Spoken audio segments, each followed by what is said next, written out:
Dia invasif, kalau invasif apa? Pakai ETT atau tracheostomy. Terus dia bisa milih juga pakai NIV, non invasif. Dia berarti pakai sumpuk. Kita taruh pakai NIV, pakai ETT.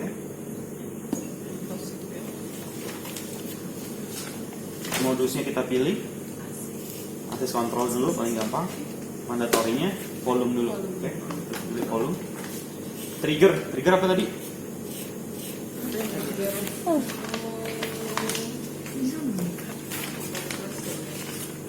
Trigger sensitivitas mesin membaca adanya napas pasien gitu aja. Apa? Jadi untuk mengetahui pasien itu bernapas atau enggak, itu namanya trigger. Untuk mengetahui si pasien ada napas atau enggak itu dari trigger. Kalau kita kan bisa ngelihat ya dari dia bernapas gitu kan.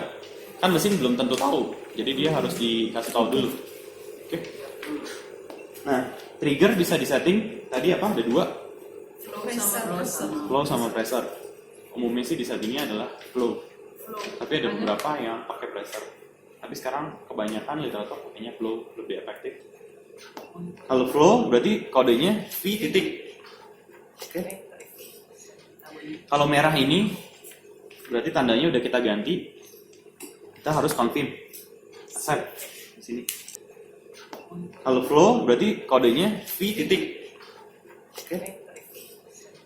Kalau merah ini berarti tandanya udah kita ganti. Kita harus confirm. Accept di sini. Di sini. Oke. Kalau udah continue. Karena tadi kita pakai modusnya modus volume, akses kontrol dengan volume, berarti volumenya yang di set. Taruhlah dari berat badan ini kadang dokter ada perkalian 6 sampai 10 cc per kilo, ya paham nggak? Ada perkaliannya tapi aku nggak tahu. Oke. Ini restart lagi. Contohnya paling gampang di pasien, saya pilih berat badannya 50. Terus akses kontrol dengan invasif, PC, continue. Oke. Nah, kalau 50, berarti kalau misalkan dokter maunya perkalian 6, berapa PT-nya? 300.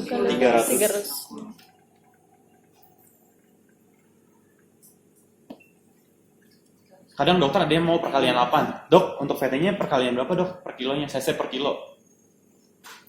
Kalau kali 8, berarti dia 400. kali 400.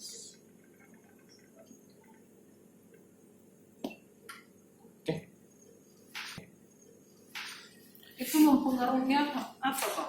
Apa? Misalnya ini saya pilih 30-nya 400, misalnya ada yang kali 10, ada yang permintaan kali 8, mempengaruhi kemana? Oke. Jadi gini, sekarang gini kak, tinggi saya 170 misalkan, berat badan saya segini, terus ada satu lagi, teman saya tingginya sama 170, dia kurus, kira-kira paru-parunya sama atau enggak? Beda. Paru-paru saya dan teman saya sama atau enggak? Tingginya sama, tapi berat badannya beda. Kira-kira paru-parunya sama atau beda? 35 sampai 100 PSI. Kalau PSI satuannya di situ yang berwarna Merah. Oke. Berarti kita set nilai tengahnya aja paling gampang. 60 PSI boleh. Atau 50 PSI. 60 sih saran saya. Kalau satuan bar, 4,5 bar. Bar itu berarti yang warna hitam. Itu kan ada 5 tuh. Itu sama ya, setiap mau apa namanya, maksudnya untuk setiap diagnosa atau yang dewasa atau anak Sama. Ini supply, artinya dia bisa jalan harus disuplai dengan tekanan dari 35 sampai 100 PSI. Sama, semua konsep ventilator sama. Dia butuh 2 gas, air dan oksigen. Air itu udara tekan, oksigen itu gas oksigen. Nah, untuk di sini yang satu untuk air udara tekan, yang satu untuk oksigen dari tabung. Kalau air ini kan belum ada sentralnya nih, dia bisa pakai kompresor di sentral. Nah, untuk sementara di sini gunain kompresor punya ventilator. Oh gitu bisa. Kalau nanti ada gas sumber udara tekan, pada saat di sini ada tekanan 35 sampai 100 psi, kompresor ini berhenti bekerja. Oh jadi ini Jadi otomatis. iya, tanpa kalau misalkan nggak ada pressernya di sini, nggak ada udara tekannya, ventilator yang kerja. kompresor yang kerja. Kompresor. Berarti seandainya udah ada terpasang mana tahu baru udara tekan ada lagi selang tersendiri. Iya, selang sendiri biasanya warna hitam. Makanya nanti kalau misalkan ruang baru mungkin dari tim user di request untuk central gas oksigen dan central gas untuk air. Jadi pada saat central gasnya bermasalah baru dia pakai kompresor. Pada umumnya sih seperti itu. Oke. Ada ini enggak keterbatasan dari kompresor venti? Yang penting sih Udara medical. tekan. Yang penting medical grade. Terus oilless. Jadi medical grade itu berarti safety. Terus kadar airnya yang keluar itu nggak banyak. Karena H2O kompresor dia biasanya dari sentral kan pakai kompresor kayak kita ngisi angin tuh. Tapi kan itu kan itu kompresor yang bukan medical grade, itu yang banyak olinya kan, kadar olinya. Kita pakai yang oilless. Terus kemudian di perjalanan mungkin sentralnya di belakang gitu ya, dekat ruang IPRS. Terus ruangannya di sini, berarti kan ada pipa jalan dari sana. Nah itu kan di luar kan mungkin panas atau dingin, di dalam ruangan dingin. Kadang ada kondensasi air, water air. Nah makanya di sini juga ada water trap. Water trap ini untuk menampung air pada jalur udara tekan. Oke, thank you Mas. Thank you Bang. Ini kira-kira ada isinya nggak sekarang? Ada. Ada. Oke. Nah ini satuannya yang kita butuhkan dari 35 sampai 100 psi. Kita melihatnya warna merah. 50 masih oke, 60 masih oke. Nah ini kita patokannya di sini. Nah untuk ngatur keluaran, kalau regulator flow, dia kan dari sini ya. Lihat bolanya kan, berapa liter per menit, ini maksimal 15. Nah kalau ini ngaturnya dari sini. Kalau misalkan kurang, kita tambahin. Kelebihan kita kurangin. Oke, kita lihat dari jarumnya ini. Kita patokannya warna merah ya, sepakat ya PSI ya. Jadi kita taruh di 50 PSI. Nah lihat di sini, tabungnya masih sekitar 1000 PSI, berarti masih cukup lah. Oke. Kalau udah di bawah nih, berarti udah mau habis, kita siap-siap stok tabung untuk nanti pindah. Nah sebenarnya ini keran aja tutup buka, jadi kayak kita keran air cuma tutup buka, jadi kayak kita keran air cuma tutup buka ini. Nah sebenarnya ini jangan kita atur-atur lagi nih, kalau udah fix 50 kita mainnya dari sini aja. Jadi on off pindahin ke sini, terus buka dari situ. Tapi pastiin ini nggak ada yang ngatur-ngatur nih, nggak ada yang ngotak-ngatik. Kadang ada yang jahil, ngotak-ngatik. Kalau ngotak-ngatik lagi kan harus diatur lagi. Amannya sih ini jangan diotak-ngatik. Ini aja yang dimainin buka tutup. Karena ini keran aja, keran pembukaan. Manometer ini menunjukkan tekanan di dalam gas. Oke, paham untuk itu? Sama ini juga gitu. Tabungnya masih ada atau enggak, lihat di sini. Terus ini yang buat keluaran. Berarti yang sebelah kanan melihat isi tabung, yang sebelah kiri untuk mengatur. Iya, sebelah kanan untuk si tabung, ini untuk mengatur jalur keluar. Ini basic, ini sebenarnya teknik sih, tapi harus tahu juga karena di sini terbatasan. Setelah malam nanti kan ada yang bisa dipanggil. Oke. Nah ini sih biasanya ada keran gitu, ada bunderan gitu, tapi di sini safety dari tim dia pakai kunci ini. Makanya tadi saya biasanya nanyain itunya kalau biasanya disimpan atau apa. Kepalanya sih.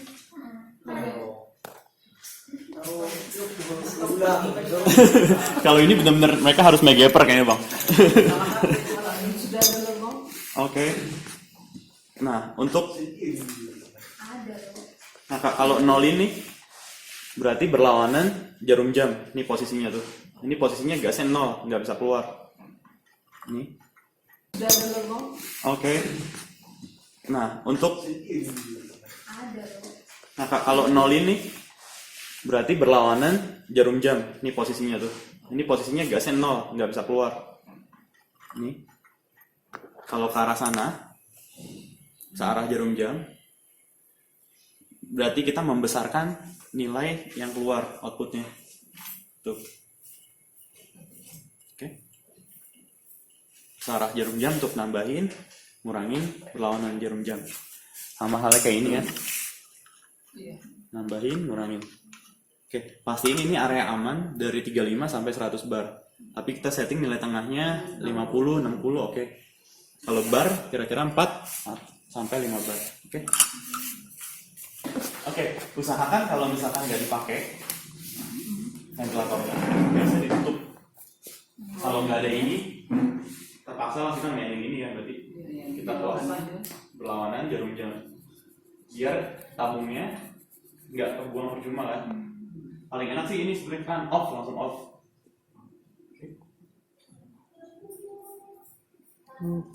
Oke, karena kebuang itu ada gas oksigen yang kebuang. Di dalamnya juga ada regulator, jadi dia butuhnya cuma sekitar 15. Ada regulator dikurangin lagi di dalamnya, cuma untuk safety kita nyetingnya di situ 35 sampai 100. Nilai yang saya sarankan sekitar 50, 60, oke. Oke. Terus kemudian ada tombol power di sini. Itu orang Jun. Tekan. Pastikan sebelum nyala keadaan open loop di sini. Itu orang Jun. Tekan. Pastikan sebelum nyala keadaan open loop. On circuit. Nyalain.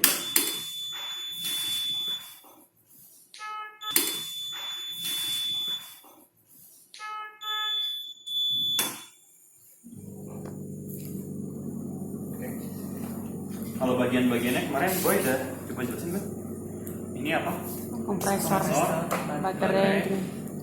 CPU. CPU boleh atau BDU, Oh. Bridge Delivery Unit. BDU kita nyebutnya BDU. Ini Monitor. GUI. GUI. Itu ada. Graphic User Interface. GUI. Betul. Oke. Serius nih. Kalau ini jalur, Inspirasi. ini jalur Ekspresi. pepasang filter juga ada arah panahnya. Ini ada arah panahnya. Berarti pasangnya di sana, ini arahnya di sana. Pasang side. Ini filternya reusable, yang bisa disesuaikan dengan autoclave.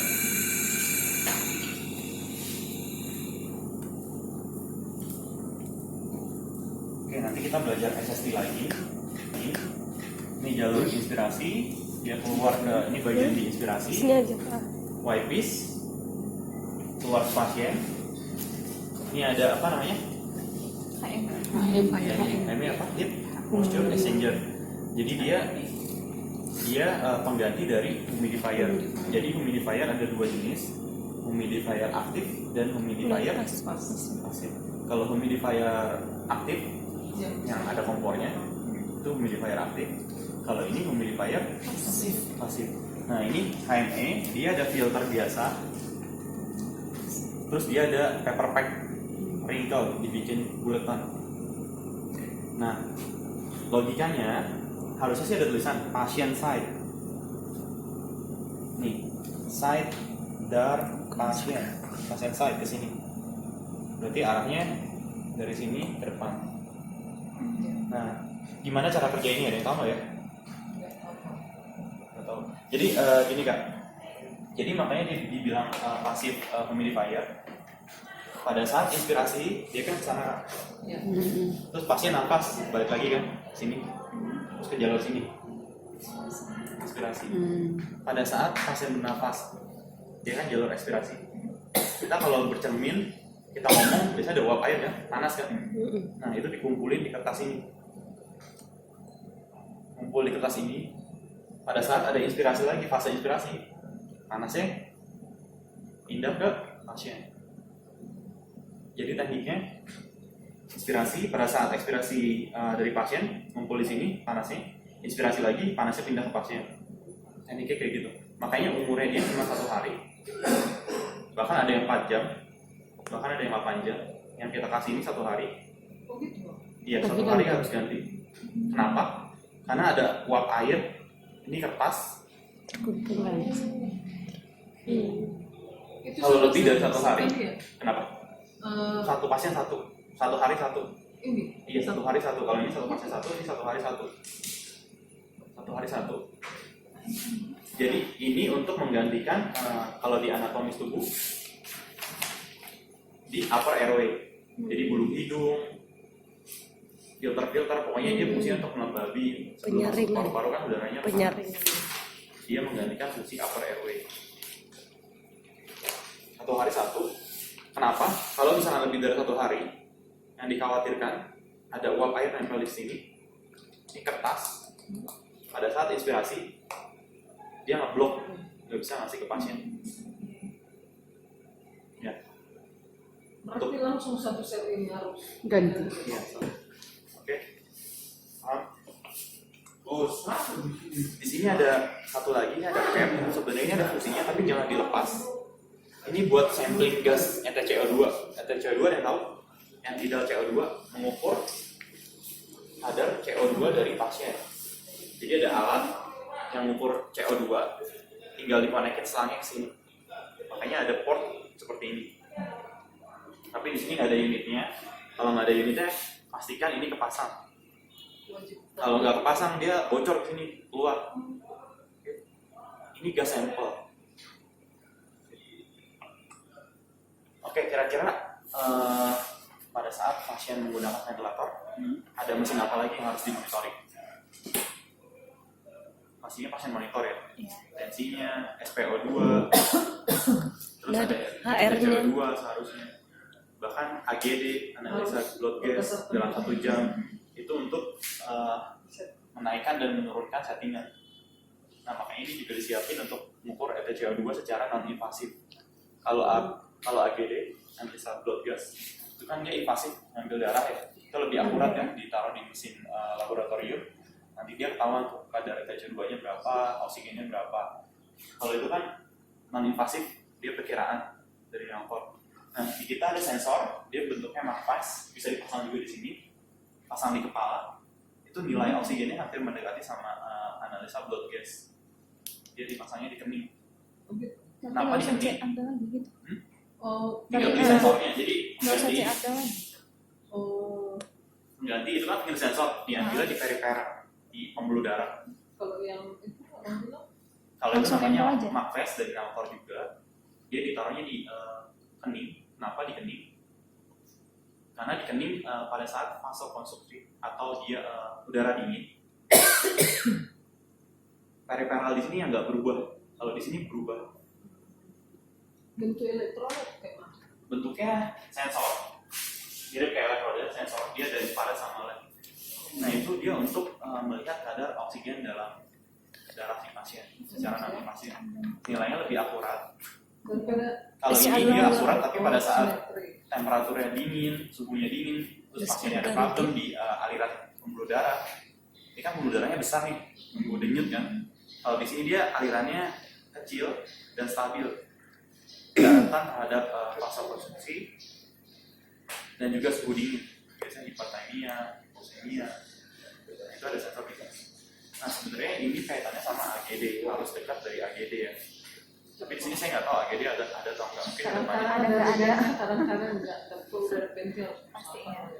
Harusnya memang ada AGD. Minimal itu yang depan gua. Jadi kan untuk memonitor setiap saat AGD nggak bisa nih, karena dia kan cuma setengah jam sekali atau 1 jam sekali, ambil darah kan. Iya. Kalau enggak tangannya lupa lah, kalau seringan ya. Makanya ada monitoringnya setiap saat, dia pakai SpO2 untuk melihat estimasi oksigen di dalam darahnya gimana, untuk naikin dan menurunkan nilai fit dan oksigenasi FiO2. Jadi sebenarnya ventilator, kalau kita ngomongin oksigenasi dalam darah, dalam tubuh, ada 2 faktor ya yang bisa diperbaiki dari ventilatornya sama hemodinamiknya. Hemodinamik artinya dari monitoring si darahnya itu sendiri. Jadi kan pertukaran darah adanya di alveoli ya. Terus ada pertukaran lagi perifer ya. Alveoli dan perifer itu kan terpisah ya. Jadi ada pembuluh darahnya, ada alveolinya. Kalau ini lebih ke arah ke alveolinya. Kalau di perifer,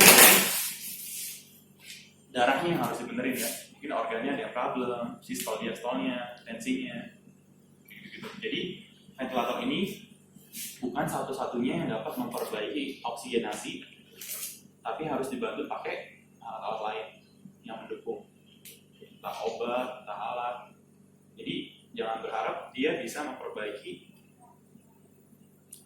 100% dari pasien, tapi ada faktor-faktor lain gitu. Oke, kalau kita ngomongin ventilator, dia ada ventilasi dan oksigenasi. Kalau oksigenasi dia dari PIP dan FiO2. Kalau ventilasi berarti dia dari parameter VT sama RR. Ya, kalau ventilasi berarti sebenarnya hemodinamik tubuh bagus, dia cuma butuh, tapi kekuatan nafasnya dia nggak bisa nih, otot-ototnya nggak kuat untuk nafas, berarti dia butuh ventilasi.